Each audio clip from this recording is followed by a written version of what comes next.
Well, here we are, Spoke Life Cycles, located in Sylvania, Ohio. A place for all your cycling needs, and they have a huge assortment of bikes, from downhill to hardtail to fat bike to road to commuter. What could you ask more of?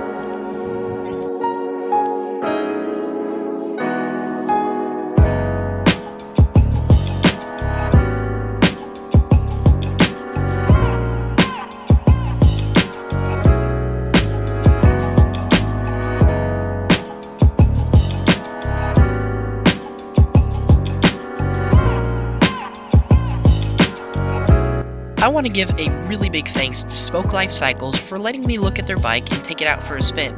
Be sure to head over there and check out their shop, as they have really friendly staff and have a lot of the products that you might need.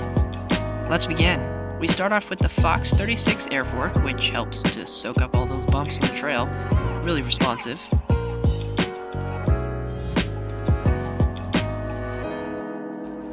Next, we have the brakes. Those are Guide RL brakes. Well, I believe they are. They're pretty grabby, so be careful.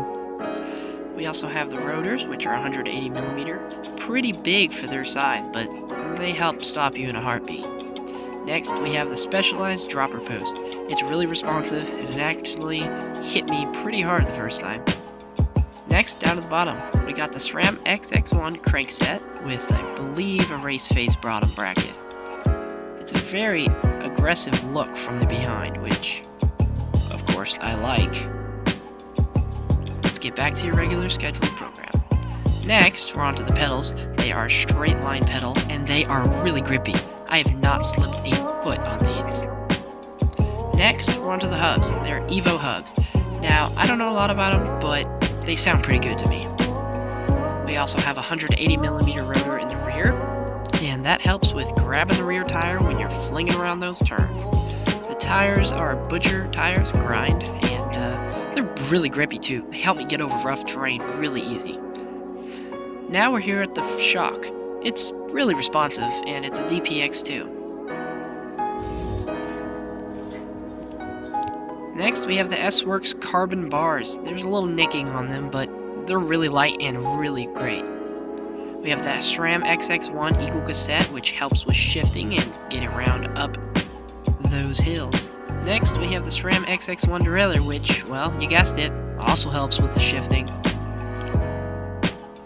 It's such a sweet drivetrain that, you hate to just let it sit there. You gotta ride it. We have the SRAM chainring, and again, the SRAM cranks. Sorry to mention it twice, but, Now, the final word on how it rides. I took this bike out for about 20 minutes, and for the 20 minutes that I was riding it, it felt really great. The brakes are responsive, the suspension is absolutely insane. Every bump you go over is just completely diminished by the front and rear Fox suspensions working together. It has a pretty cool little Swift, well, it's actually SWAT, little multi-tool that threads into the steer tube, I believe, and yeah. It's pretty cool. Let's take a look at that dropper, because when I first hit it, it was a no-go for me. Let's check it out. Jeez, that is way too fast. Alright, well, the Fox DBX2 suspension in the rear really helps to soak up those bumps. The pedals are super grippy, like I said before. I've never slipped a foot on them. They spin pretty well, and they're good with me. We also have the cranks. I'm pretty sure they are aluminum cranks. They might be carbon, but they're XX1 SRAM, and SRAM is always a good brand. And like I said, I'm pretty sure it's a race face bottom bracket. Next, on to the brakes back here. We have 180mm rotors, and the Guide RL brakes are also accompanying those rotors. Fox 36 fork up front helps soak up all those bumps. They have carbon bars, but these carbon bars were a little nicked up, but that's fine with me, because carbon bars are carbon bars. They help you out a lot. Next, we have the Eagle cassette and the XX1 derailleur. They both help with shifting, getting up those hills and around the corners, and they are nice. I'm pretty sure this is the 12 speed, and it is really nice. We also have the dropper post. It's pretty shiny, and it's really responsive. It kind of has, like, clicks when you push on it. And I'm pretty sure it's a wolf thorn or wolf tooth components lever.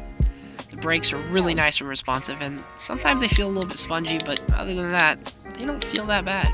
The shifting is really good. It's on point. The stem, well, I don't have a lot to say about the stem because I don't care about it. But the lockout helps when you're trying to climb, and for an air fork that's $400 retail, it's great. Well, that was the overview of the stumpjumper FSR Carbon. Such a great bike. I would definitely recommend picking it up, and I definitely recommend it to friends. Now, for the riding that you would do with this bike, it would be more intermediate trails. It's not a beginner mountain bike for any reason. This would be for someone that really knows what they're doing with a mountain bike, but it rides and it shreds like an absolute beast. So when you pick this up, you're guaranteed to have fun.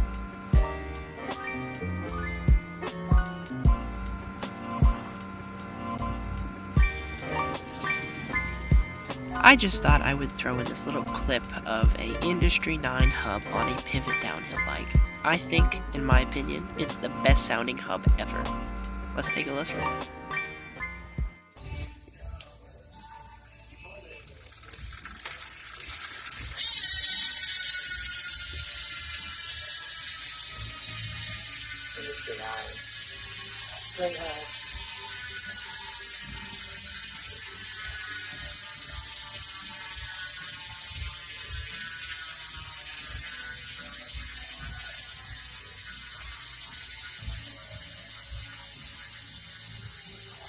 Well, thanks for watching. Be sure to like, comment, and subscribe. Keep up to date on my other videos that I will be bringing out. Bye!